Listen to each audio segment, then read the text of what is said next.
stream. It's taking a bit longer than usual. I'm seeing it streaming Okay. online. Yeah, You're ready. okay, yeah. Hello, good evening, everybody. Welcome to tonight's meeting of the Finance and Audit Committee meeting. I'm just taking the chair for the first agenda item, which is to reaffirm the positions of chair and deputy chair. The current chair is Councillor Liz Coles, deputy chair, Councillor Jason Foytek. If everybody is happy, can they just vote yes to reconfirm their positions, please?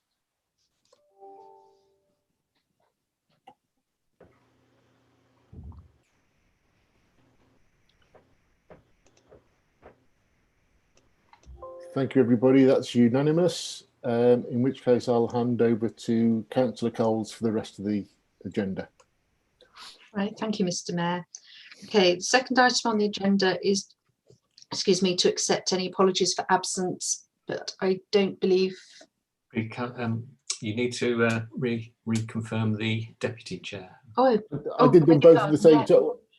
I did them both at the same time was my intention. That was yeah. So could we have a vote, please, to reconfirm the deputy chair?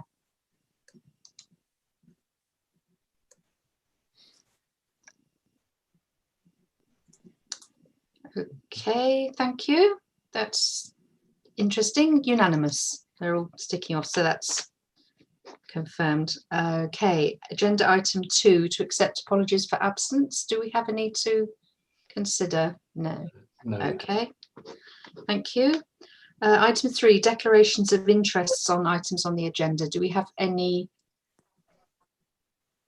declarations to take account of? No. Okay, thank you. To receive any written requests for dispensation for disclosable pecuniary interests, if any. Do we have any such written requests? No, thank you. Therefore, we do not need to consider to grant any requests. Do we have any requests for public participation? No, lovely. Okay. So item 7 on the agenda, to approve the draft open minutes of the Finance and Scrutiny Committee held on the 8th of September 2020. Does anyone have any issues they wish to raise about these minutes, or are you happy to approve them? Can we have no issues raised? Can we have a vote to approve them, please?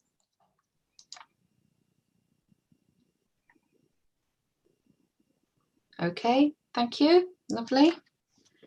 Okay, Town Clerk's open report pages 1 to 6 and appendices A to F. Thank you.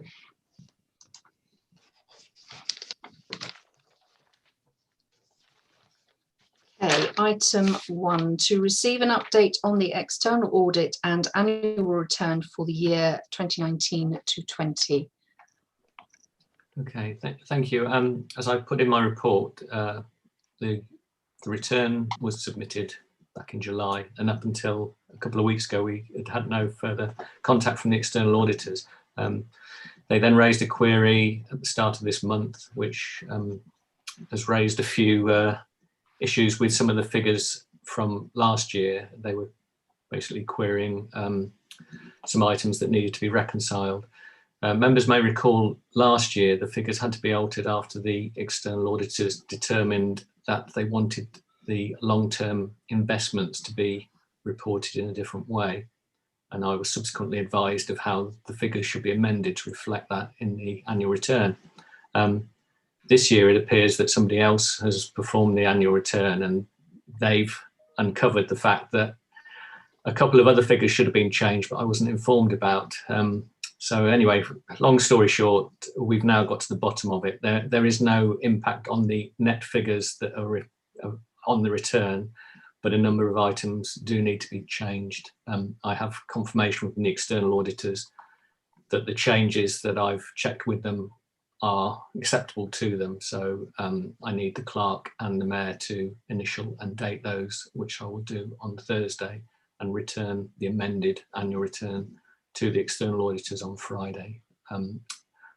and that should give enough time for them to submit their external auditor's report without any qualification by the end of this month. And do you need us to note this report officially for the minutes? The item really is once the external audit report is received, then council will note that. Okay. But as it is currently not available, then I will keep you informed before the next meeting. But I suspect it will now carry over until January's meeting. But it was just to assure members that it would appear the external audit will go through with some amendments that we've discussed with the external auditors and now agreed. Lovely, thank you. Okay, item 8.2, to receive the management accounts for the period of 1st of April 2020 to the 31st of October 2020, which have already been up and available with the analysis and overview. We're requested to note the report and the review. Are there any queries, or are you happy to so note? Bill, Councillor Dowling, you've got your, oh no, it's not your blue hand, it's your green tick. Okay. Any queries arising? No? Okay, can you then please indicate that you are happy to note the report and the review?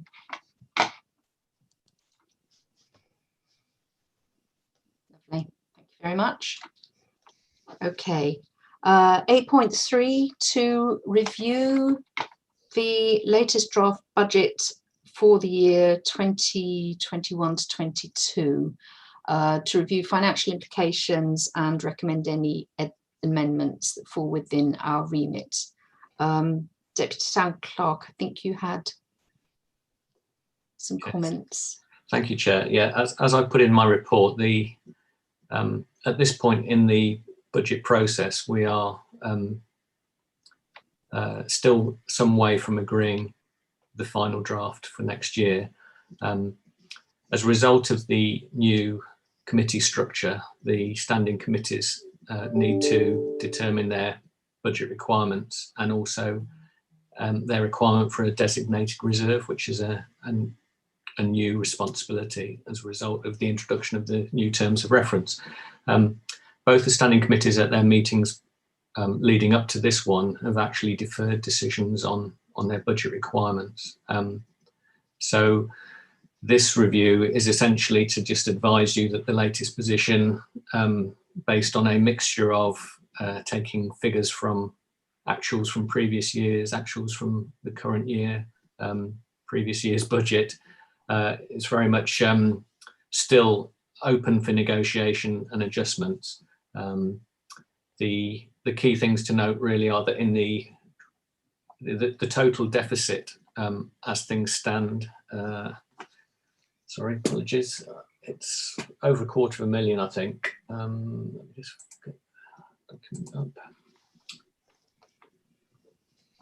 Yeah, so in the version that you were received as an appendix for this meeting, the further funding from reserves is showing a deficit of 258,000.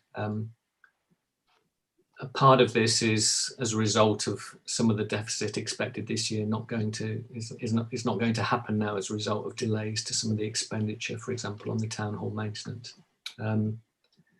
So that while that is a significant sum, there are still substantial reserves available. So there is no undue concern that this figure cannot be met if it's subsequently deemed to be a requirement. The other thing to note is that we are still waiting on confirmation of the council tax base from the district council, which won't be available until next month. That figure in conjunction with the annual rate charge per household actually determines the amount of precept that we're going to request from the district council. So for the purposes of the draft presented to you for this meeting, the council tax base is the same as last year, which it is hoped it will actually go up. And the annual rate per household, I've increased by 1.5% in line with the increase that was introduced last year, but that is in no way intended to reflect a recommendation or to set any expectation. You will see that if that proposal was to go ahead, it would raise an additional amount of precept by 7,600. So a relatively small inflationary increase on the charge per household, if you like, doesn't raise a significant sum of money in terms of when we're looking at the total deficit that is being proposed. The other items really, unless people have got questions on specific items about the budget as it's presented, the other things that we would be grateful if members could consider tonight are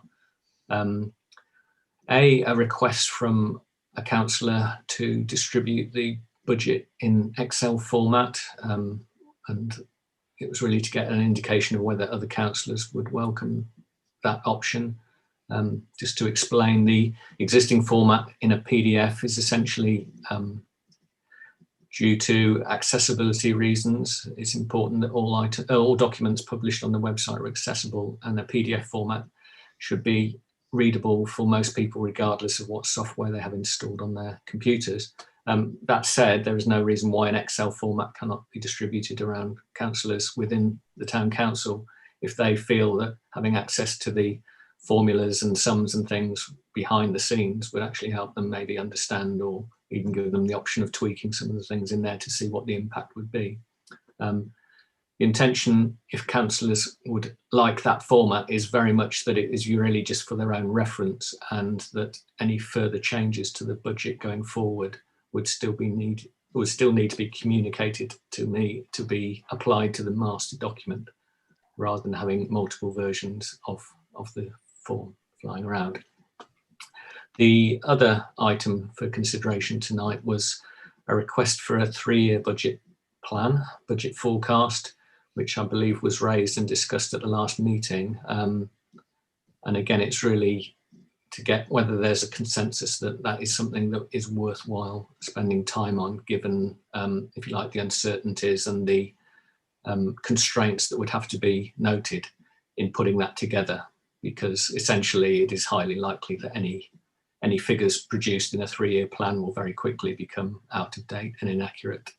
But having said that, it would potentially still give members an idea, if you like, if we were to continue running a deficit for the next few years, as to what the impact on reserves would be, assuming that spending continues as it's done over the last few years. Just by way of an example, I did, if any members have decided to take a look at the detailed budget that was included as one of the appendices, that's very much a working document to help understand some of the figures when queries arise, but you will have seen from that it does have the last 3 years history of actuals. So if you like, I have, just to give you some idea, I have done an average of actuals over the last 3 years to sort of work out, if you like, what the average deficit has been. So going, and I believe that was sort of in the region of about 42,000 a year for the last few years when you average it out. So while we have been budgeting for substantial deficits the last couple of years, they are significantly more than has actually happened over the last few years. So I think it just highlights the point that these are exceptional deficits and they're not expected to continue going forward. Thank you. Councillor, Mr. Mayor, you had your hand raised. Yeah, one was a very general question, which is the Youth Council met last week. They didn't set a budget, but they know that's one of the things on their agenda. I was just wondering how a Youth Council expenditure item would appear in the accounts. Will it go as one line for the Youth Council, or would you allocate it against any specific things that they came up with? If it's very much a case of they just want a ballpark sum of funds available to them, then at this point, obviously, I would have no more detail other than to put a single summary line in the budget. Having said that, if you look at some of the other sections, you will see that where we do have a detailed summary line on the first page of the budget, then a lot of the detail behind that is broken down on subsequent pages. So, for example, the single summary line for Town Hall commercial management is actually broken down into multiple detailed lines on the subsequent page. So if the Youth Council do have a list of projects or initiatives that they want to endeavour to spend money on, then obviously the more detail that can be provided will determine what level of information is actually put into the budget at this stage. Yeah, fine. Right, and then just on one of the things you said, personally, I don't want to see a spreadsheet, an Excel spreadsheet. I'm quite happy with the PDF, but actually going forward, I think if we did want to trial doing a 3-year projection or something, that having members to have an Excel version of that might be useful then to play around with and come up with scenarios. Thank you. Councillor Alcock. Thank you, Chair. I'll just go in reverse order, just follow on from what Mr. Mayor said then. Yes, I completely agree. I don't need an Excel spreadsheet. The PDF I've worked on for the past 10 years. I'm more than happy to carry on working from that. The 3-year projection is an interesting concept, I think, just not for now. I mean, currently we can't project 3 weeks, let alone 3 years, because we don't know if we can open again. There's just no way of knowing in this uncertainty. And as such with that, I do wonder whether or not we're slightly premature in starting to look at 3-year projections, and whether or not we need to be looking at that in 12 months' time, when hopefully the world is a little bit more normal and we are able to confidently predict in advance. Currently, we don't know. Housing has been delayed. We can't open for events, so we're losing money that way as well. To think that trying to do a projection now, it could be obsolete within days. So maybe it'd be worth looking at that again further on down the line, 6 months, 12 months. With the deficit we are currently in, obviously a lot of that is because we haven't been able to put events on, and we've had extra expenses due to COVID. Deputy Town Clerk, could you let me know, please, as a town council, do we pay business rates? Yeah, well, we pay non-commercial rates to the district council for the town hall, yes. Right. And also for the cemetery and for Hatton Rock. Can I suggest to you, please, Phil, that we look at applying for one of their discretionary grants? They open today for applications for people in the town to apply to the district council. If they, depending which rates we pay, we can prove that our income has been affected because we've been closed due to COVID. Hence, we can't put events on and weddings, etc. Because we had no other money forthcoming from central government or district council itself, I'm wondering if that possibly applying for one of these grants could actually help us with that deficit. I don't know whether you've looked at that. I think I was asked to look at this. I need to go back through emails and notes, but I think I was asked to look at this certainly within the last few months. I think at the time, I seem to recall that we weren't allowed to apply for a grant that was, if you like, being promoted by the district council on the basis that the town hall, regardless of whether we use it to hire out for weddings and events, is actually, if you like, the town council's offices. So its primary purpose isn't just as a means of income for the town council, if you see what I mean. So I can certainly check that again, and if you can sort of, if I can speak to you after the meeting or whatever, just to confirm the grant that you're referring to, then I will certainly. Oh, there's about 8 different grants, and they've changed all the criterias. Right. From literally 2 weeks ago. The criteria has changed again. Right. And while I was trying to get my head around it today, which was when I thought about the town council. So, but yes, absolutely happy to talk to you about that. Right. No problem at all. Yes, that's it. Thank you. Thank you. Councillor Voss. Yeah, just on a practical thing, Phil, here. On the front page of the budget proposal, thing is D, the income 837143 and the expenditure 837143. That's your starting point, I presume, at the moment. To balance those two figures out, aren't? Yeah. Yeah. Because we have to submit a balanced budget. You'll see that there is a balancing figure in the income section, effectively showing further funding from reserves.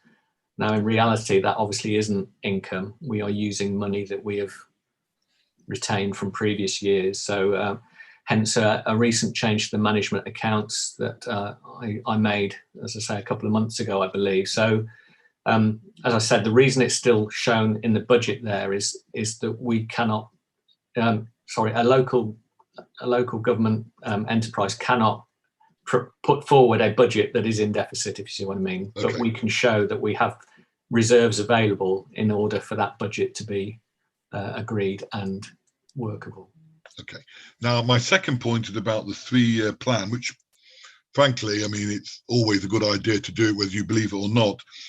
But there is an issue in April 2023, when there's every likelihood that we will be going towards unitary. And I know I've mentioned this before, and I'm a bit of an old record, rapidly becoming one anyway.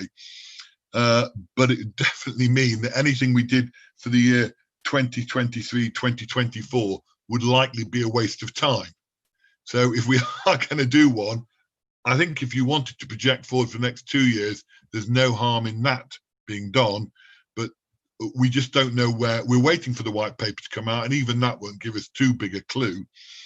But there's every likelihood that our financial base will change, both in terms of income and certainly expenditure, come the financial year 23-2024. So, 3 years is just taking us into a difficult period there. So whether or not we want to go ahead with it on that basis, I mean, it's your workload, Phil, it's not our workload. It's a question of how meaningful it will be. Thank you, Councillor. Councillor Lee. Thank you, Chair. On the first point of the Excel version of the budget, I see no problem with that, and I think it should be distributed. If you want to use it, then great. If you don't, I'm also perfectly happy with the PDF, but there's no harm in it being distributed. On the second point of the 3-year forecast, again, I think as Councillor Voss said, it's good practice to do. My view is I don't think it would be, I mean, looking at the budget itself, there's actually a large amount of it is relatively static. It's only really understanding what the key differences are between different years, which really gives you a feel for what goes on.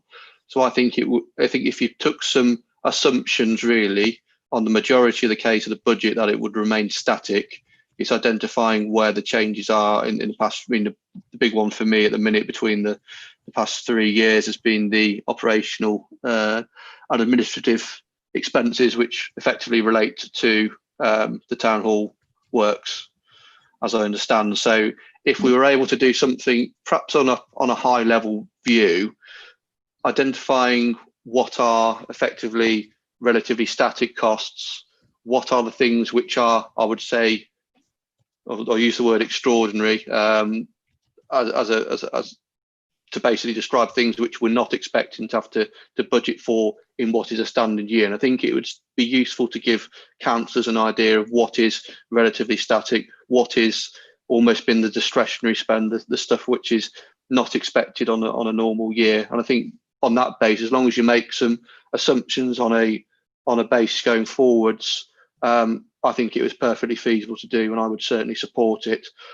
In terms of whether we adopt it as a 3-year spending plan, don't agree with that. I think you still budget on a yearly basis, but I see no problem with a 3-year forecast based on some assumptions. As long as those assumptions are made clear, it should be done. Right, thank you. And Councillor Howe. Hello. Yes, a couple of thoughts. I think I would really appreciate a spreadsheet being distributed. That I would find that very useful. Agree with Councillor Lee there in terms of the just fixed versus variable costs. I think would be really useful. Just insight into what we're committed to and what's changeable and what have all the different committees kind of promised. Historically promised. I think in terms of actually critiquing this budget, my feeling is that the changes to the town hall don't really constitute as general repairs. I don't know, I might be wrong here, but I think it would be nice if that was brought onto the front sheet and actual, just, you know, maintenance and general, and not big projects like what we're undertaking within the town hall were kept within the operational administration expenditure, but larger projects were brought up to the front sheet, and that's so you could actually scrutinize this a lot easier, because going into the detail to find out what's changed, and it seems slightly, that one item is over half of the expenditure. So just a rebalancing of those expenditure items on the front sheet, I think I would find really useful, and generally just more clarifying. 2 questions for the Deputy Town Clerk.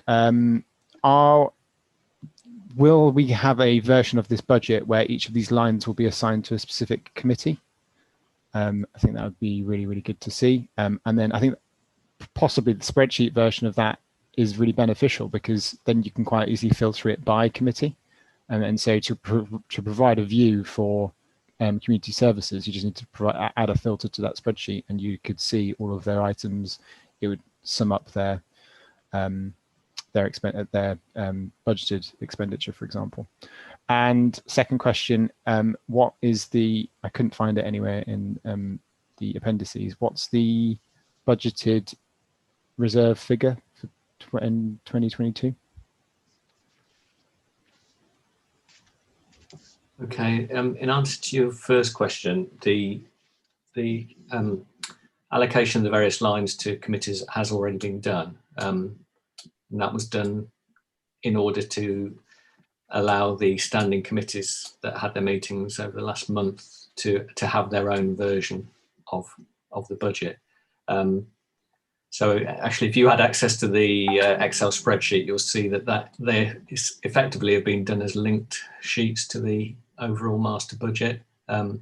So for every committee at the moment, I can distribute a committee specific version. And obviously, if you have access to the master template, so to speak, then you can play around with that as well. In terms of your in terms of the second question about budgeted reserve, sorry, can you just clarify what your exactly is? So the reserves at the end of 2022, I think I'm asking. So what happens when we take off the further funding from reserves? Okay. I've still got more work to do on that. The analysis of the reserves is actually, again, it's in the Excel master template, but I haven't published it yet with the draft budget, on the basis that there's still more work to do, as I say. If you look at the management accounts, sorry, just bear with me. So on the first page of the management accounts, the analysis of the reserves is included every month. You will see that the designated reserves currently stand at just over 300,000, and the general reserve stands at 442,000. So in terms of the impact of this deficit on the reserves, you can, as a total, we've got 750,000 of reserves. So you can see that the 258,000 is effectively is slightly more than a third of our total reserves.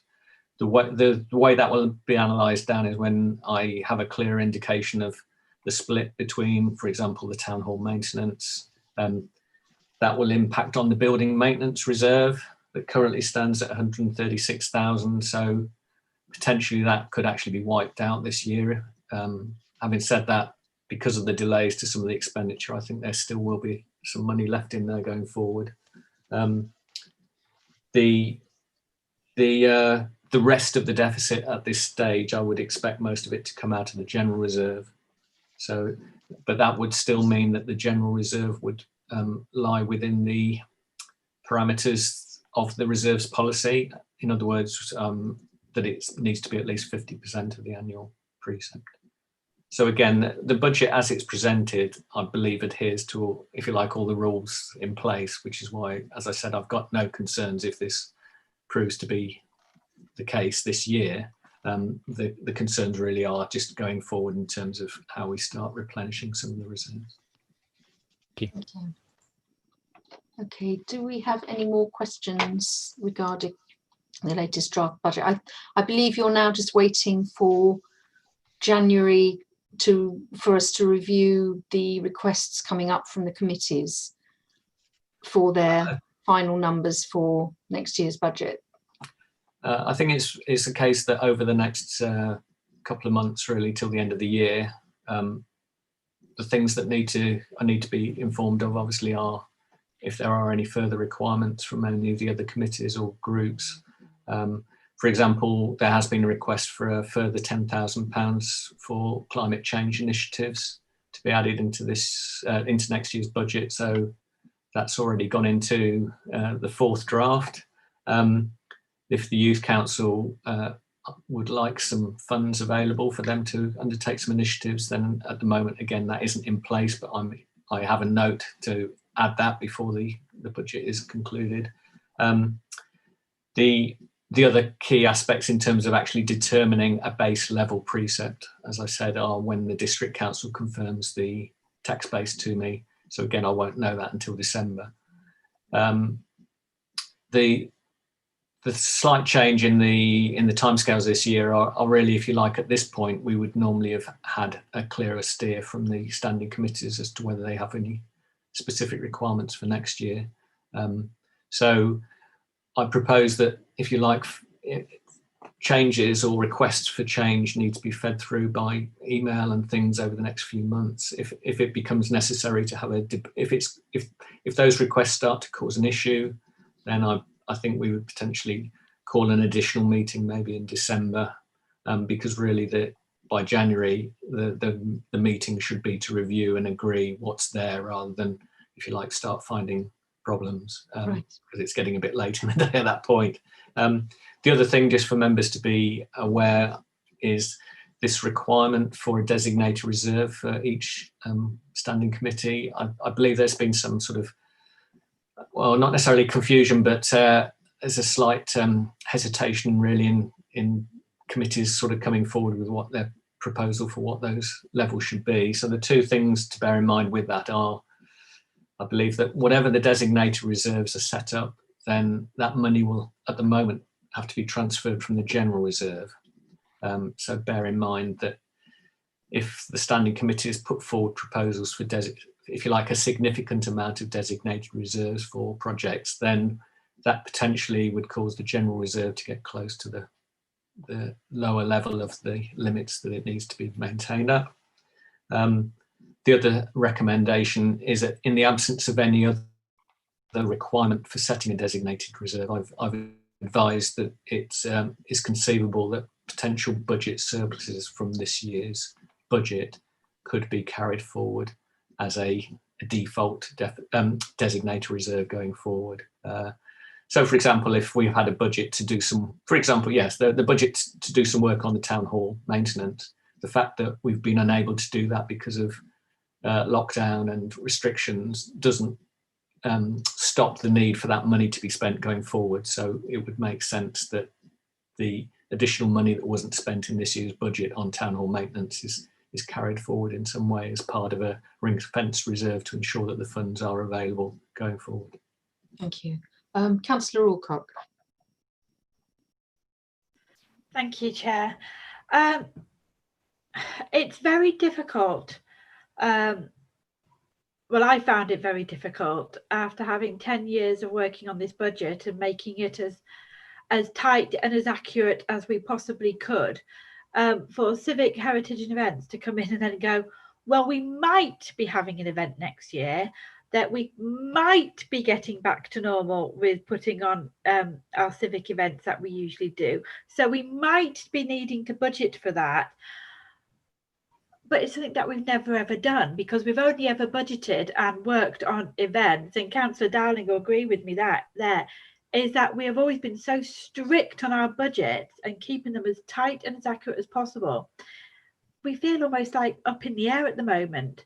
Do we budget for it and go, right, okay, as far as we're concerned, next, April, we're putting the money into Shakespeare's birthday celebrations, and next May we're having a full parade for Civic Sunday and food, etc., and everything that we need to budget for. But actually, we have absolutely no idea if these events will ever be allowed to happen again.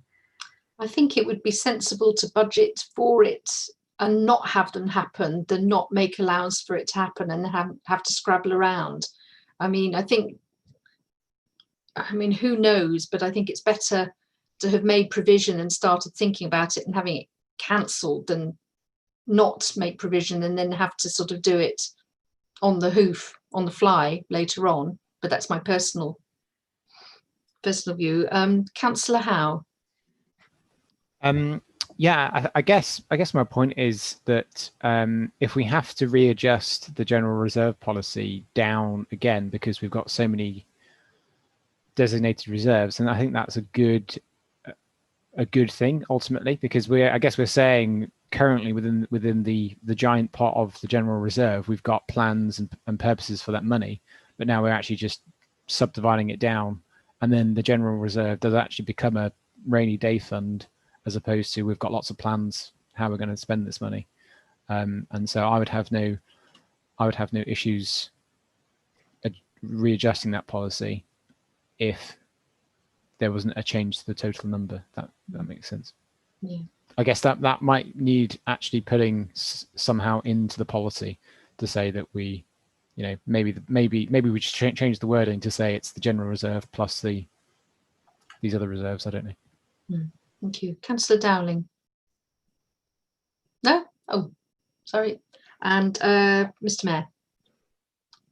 Thank you, Chair. Just to confirm my support for what you said in response to Councillor Alcock, I think we should work on the basis that, in a way, the best COVID case scenario, which is it'll all be over and we can put things on, and we plan on that basis. And if there is anything new that you might want to put in that scenario, then you plan for that as well and add that in as an extra item. But if you plan for nothing happening and then we're okay, you're going to be really struggling with budgeting. So we need to plan for sort of best COVID case, worst financial case. We should plan everything's going to happen. Yeah. Okay. Well, we'll hope that is indeed the case. Okay. Are we finished with? Sorry, Chair, can I just make Pardon? a couple of further points Yes. just very quickly? As Councillor Alcock talking, and again, you've confirmed, if you like, the Mayor and Councillor Howe have confirmed, we should really budget for things that hopefully will happen. My point with that will be the Council is currently budgeting to run a deficit. So if you like, if you add further events in, as things stand, it just means that the deficit will be bigger. So the draw on reserves will be greater, which I believe is fine on the basis that there are reserves there. What I would have concerns with is if Council submitted a precept request for a substantially higher budget to fund activities that may or may not happen, because essentially you'd be, if you like, you'd be asking residents of the town to put money into something that ultimately would then become a reserve for the town council because the events didn't take place. So as I said, the fact that we are running a budget deficit, that doesn't apply. So put the information in, at least it's very clear then. The other point that Councillor Howe mentioned is I totally agree that from an audit point of view, the internal and external auditors are far more comfortable with having lots of pots of genuine earmarked reserves for specific purposes than a great big pot called general reserve with no idea of what that money is actually being held for. So I have absolutely no problem with, as you say, amending the reserves policy so that we ensure that, if you like, the total general reserve and the designated reserves for the committees meets a certain parameter.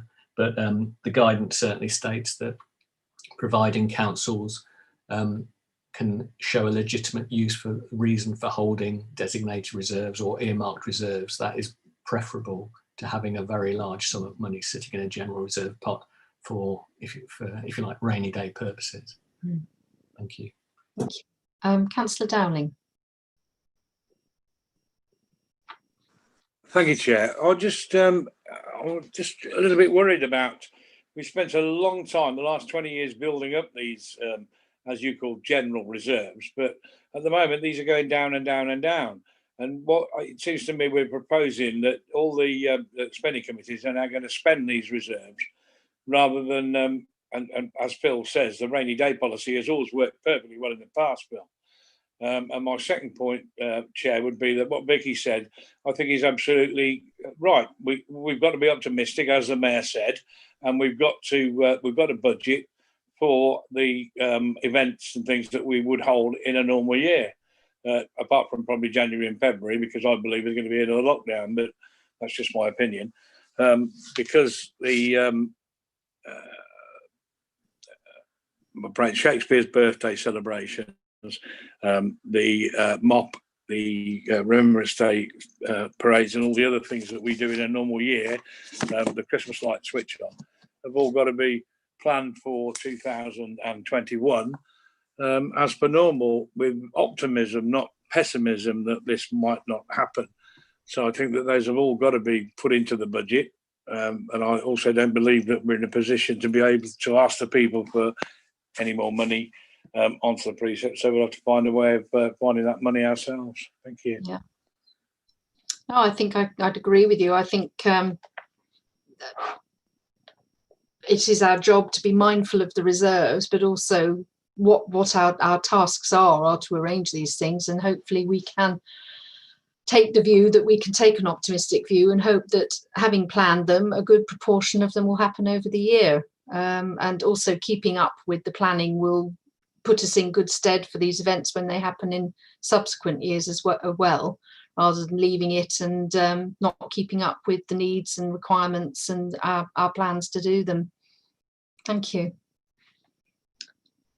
Okay, so we will await further information coming from the committees for their plans, and over the next couple of months firm up the requirements and the budget, so that we can have a good plan and see what comes forth in January, so that we can finalise it. Thank you. Item 8.4 was to review the council's investment strategy with some of the fixed bonds maturing. If I could hand over to you, Deputy Town Clerk. Thank you. Yeah, as I've said in the report, essentially another fixed rate bond is due to mature at the end of this month. Again, members who've been on the committee for a while will be aware that we are now in a position where we have a sort of rolling cycle of maturing longer term investments, which enable the council to review their investment strategy on an annual basis, in line with guidance, good practice. Because we are effectively drawing down on reserves for the last couple of years to fund the deficit, then it's important that funds become available to ensure that money can be spent on the things it needs to be spent on. So this time round, the last couple of years when an investment has matured, we've been in a fortunate position to be able to reinvest that, because there's been no immediate requirement for further funds to be spent. This year round, there's a slightly different scenario in that the COVID restrictions have meant we've lost most of our market income this year. Or sorry, not most, sorry. We've lost most of our town hall income, lettings income, and we've lost a substantial amount of the charter market income. So we're actually, I think last time I looked, I think we were about 30,000 down on the market income compared to what we would have got under the original contract, and the management accounts show that the recurring theme that we're just not getting any money at all from the town hall, obviously because of lockdown restrictions. So there is, this year, the total income that the council receives is not going to be as high as it's been in the past. So my recommendation is not to reinvest the full 100,000. As I said, there are various options. We could put the money in long-term pots, but I think with the current uncertainty, it's important that we don't lock further funds away too long term. So as per my report, if you like, the easiest option, or sorry, a sensible course, I believe, is to invest half of it, reinvest it back in a 2-year bond if we want to get a higher rate of return, and the other 50,000 would go into the existing 31-day saver account, which gives us a higher rate of return than it would if we just leave the money in the bank account.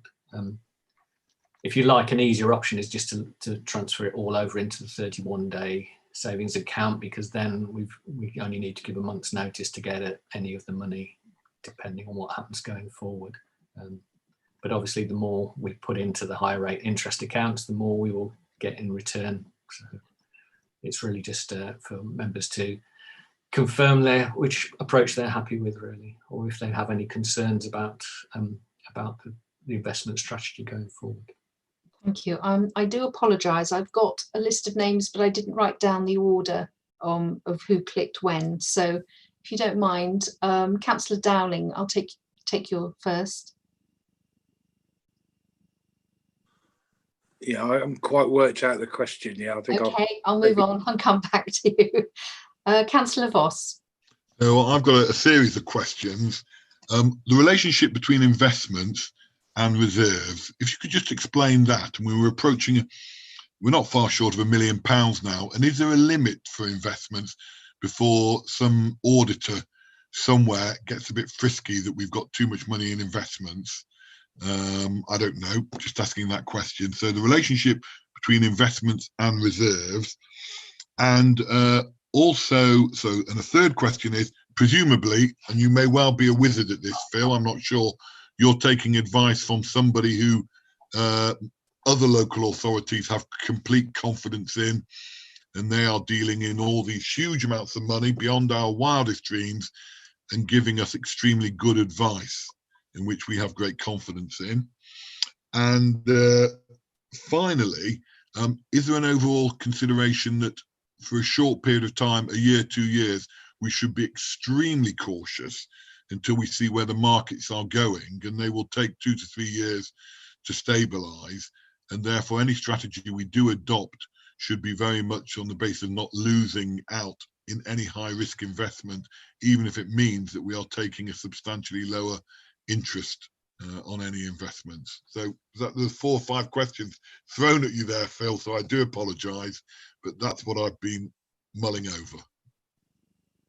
Okay, so your question about relationship between investments and reserves. Yeah. If you like, in simple terms, the reserves are really our savings pot. So it's where that savings pot is held until we need to draw the money from it. So again, if you look at the balance sheet that appears in the management accounts each month, you'll see the summary at the top, and then there's financed by section. The way the investments are currently structured is the most significant sum of money that the council has invested in a long-term fund is the local authority property fund, which was an investment taken out several years ago, which was very much intended to lock away money for a minimum of 5, 6, 7 years. But as a result of that, get substantial dividend income returns, which has been the case. Now, the sum of money that effectively is £250,000. If you look at the reserves available to the council, while you say there's a significant sum there, effectively that £250,000 is almost money that very much would never need to be called on in normal circumstances. So there is no concern, if you like, that money is locked away. That's not going to stop council being in a position to meet its financial obligations on a year-by-year basis, when you take into account that every year the council can ask for a precept. So once you go past that sort of, if you like, base level of long-term investment, then any other sum that's invested for longer periods will potentially impact on council's ability to spend money on things it needs to do. So the investment strategy that was put in place a few years ago was very much with a view to having this rolling cycle, so that every year a lump sum becomes available that can either be reinvested long term again to get a higher rate of interest if the money isn't needed, or could actually be called off, so to speak, and either put it back in the bank account or put back into a short term savings account to enable cash flow requirements to be met in the current year. So the strategy is very much in conjunction with the fact that the council gets its precept every 6 months. So as long as there's enough money, if you like, from a combination of the precept instalment, the first tranche or the second tranche, and access to short-term savings to fund any spending that isn't also covered by the income received from the town hall lettings or from the charter market, then as long as that money is available and can be called upon, then essentially council can continue to run. There is, you know, what the council shouldn't really be doing is, if you like, tying up as much money as possible in long-term investments to get significant dividend return, and then find itself in a position where, due to, for example, the current situation where we've lost our market income and lettings income, we're not currently in a position where that loss of income is actually going to cause jeopardy in council's spending plans for the current financial year. So hopefully that's addressed your question about the investments and reserves. Sorry, can you remind me of a couple of other things you were saying? Well, just to say, just to check, presumably you're taking advice from some investment guru. Yeah. Okay, so the long-term investment in the local authority property fund was by way of a recommendation. That fund has grown substantially since the town council initially took out the investment. We get regular monthly reports on what's happening with that fund. As councillors will have seen, obviously there has been an impact of the COVID and Brexit uncertainty has caused some downward trends on the share price, but the original investment was taken out just after the after the Brexit referendum. So if members may recall that there was significant financial turbulence after that. So fortunately, council was in a position where the decision to invest was held off for a few months till things settled down. So we were lucky, or it was, sorry, not just lucky, but we timed the investment well so that the prices, although they have gone down in the last few months, they're still considerably more than they were at the time council invested. At that time, in investigating different options for council's substantial reserves, which at the time were just, if you like, held in a single low interest savings pot, various other clerks from other councils sort of suggested organisations that they invested with. So again, you'll see from management accounts that the other longer term investments are very much fixed rate bonds with Cambridge and Counties Bank. Their returns have proved very competitive. We've had a good relationship with them whenever we've needed the money to be drawn down from the short-term account. It's all worked very smoothly. So if you like, we're sticking with organisations that have been recommended to us, and we've had no issues with them in the past. So I would say certainly now isn't the time to start taking further risks or trying to, even if you like, putting more money in the long-term investment account is possibly not the best option at the moment with all the uncertainty that's out there. So if you like, from a low risk point of view, the easiest option would just be to take the money back into the bank account and it's sat there. But at the end of the day, you'll get very little interest from it. If we lock it away for 2 years, we have got more sums becoming available to us next year when the next bond matures. So, and is there an upper limit that we are advised we should not exceed in terms of investments? As a result of the financial crash, you may recall the government. There is a compensation scheme that limits the amount of liability that each institution you can call upon. As things stand, I believe that the limit is probably about 80,000 per institution. Yeah. So in that respect, we are, if you like, overloaded with Cambridge and Counties Bank. Having said that, the recommendations that were drawn up at that time were very much in light of the financial crash and organisations taking risky investments in unknown. I'm more thinking, sorry, about would a district auditor ever come along and say, look, you've got 3 million quid in investments. That's not acceptable. You need to be using it for. You can't just keep on putting money. So that's what I mean by where's the upper limit for. Well, the upper limit comes down to the reserves. They wouldn't say necessarily. They might query if we just put all our reserves in the local authority property fund, because that puts us at risk of running out of money if anything untoward happened. But very much in terms of what the upper limits are, the guidance on general reserve is that for a smaller authority, which essentially is what Stratford Town Council is, the level of general reserve should be between 3 and 12 months of net revenue expenditure. What about investments though, Phil? What is our limit in terms of the investments we're holding? The reserves? Well, we can't invest more money than we've got in reserves. So we're investing 958,000 at the moment. That's essentially our reserves. It's just where we keep the pot. Sure, I understand that, but that's in the reserves. We've extracted 750,000 out of that, leaves 200,000, doesn't it?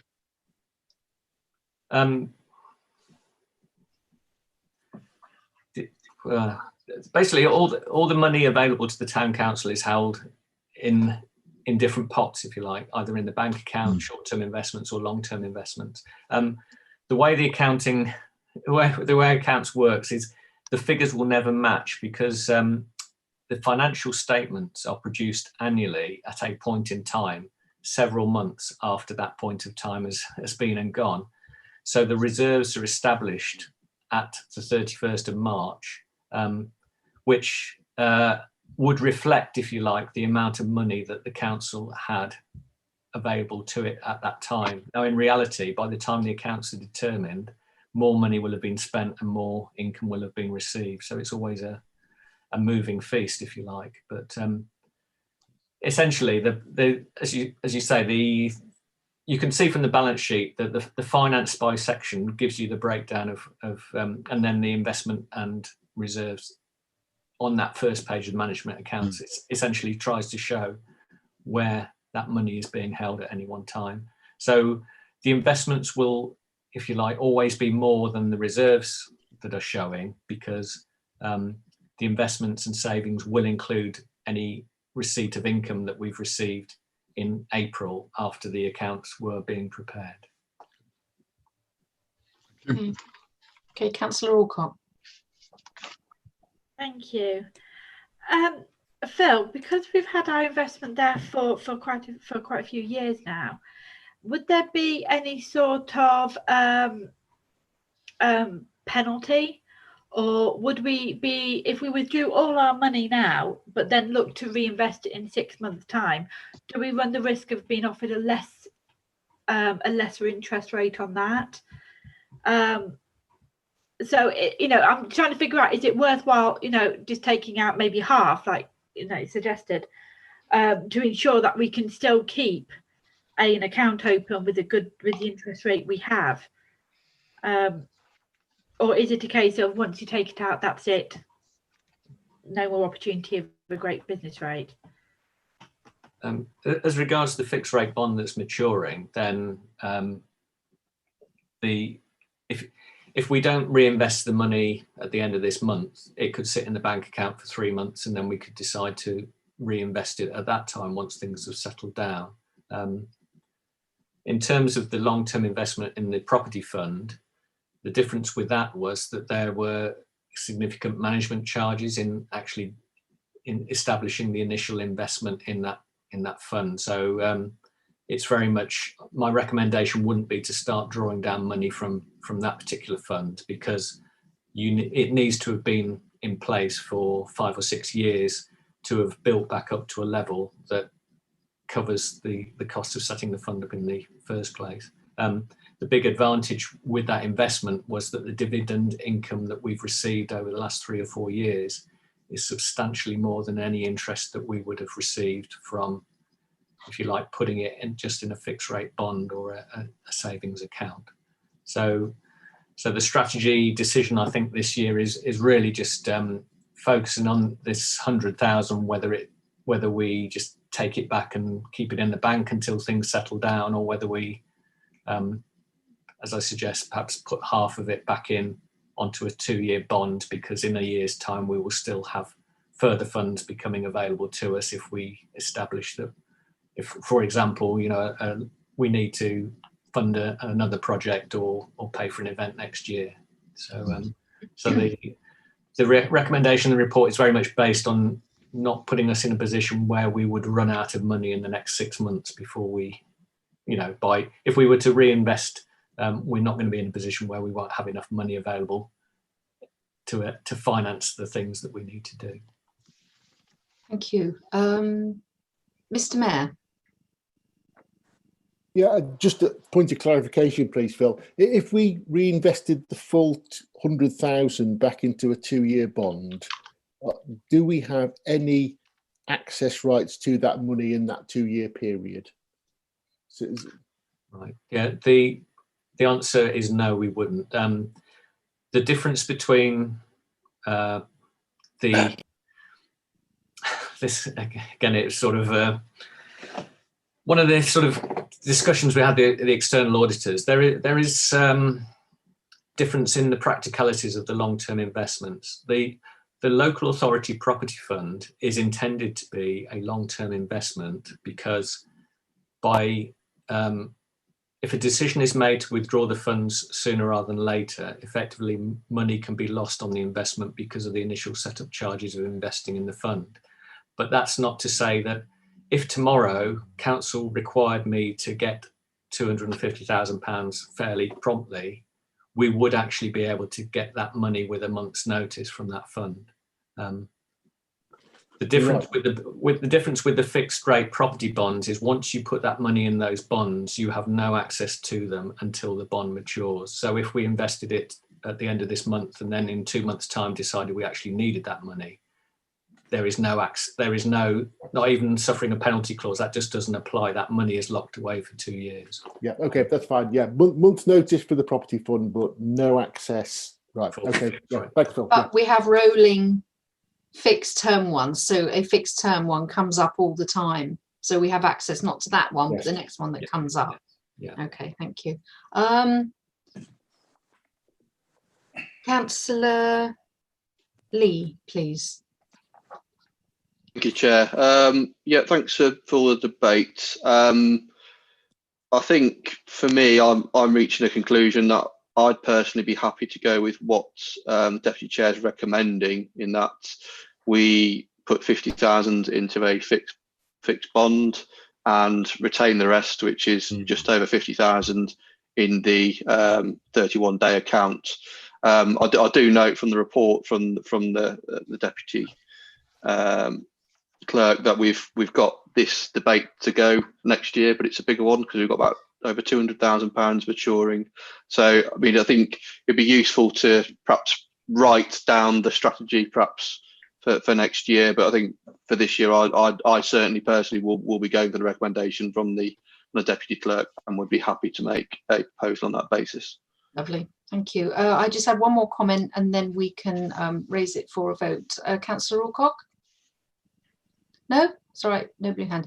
Okay, so the proposal from Councillor Lee, as I understand it, is half, was either half of it to a fixed term bond and the other half into a short term 31-day saver so that the funds were accessible. Is that my understanding? Did you recommend the 1 or the 2-year fixed term, or are you going to see the rates? I'm going to go with what the Deputy Town Clerk has recommended, which is a 2-year one, and recognising that I think at the minute we've got the 2 bonds maturing next year. We've got no further bonds after that point. So if we want to continue to have these debates, which I think is a good position for the council to be in, to have bonds maturing and for us to decide what to do with the money, let's put it in a 2-year bond and keep the rolling strategy as agreed previously by the council. Lovely. And could I have a seconder for that? Yeah, lovely. Thank you, Councillor Alcock. Okay, could I have your votes on this proposal then?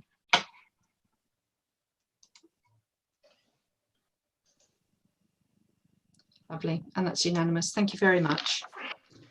Okay, Deputy Town Clerk, for information only, did you have anything additional for a verbal report? I think. Sorry, you're on mute.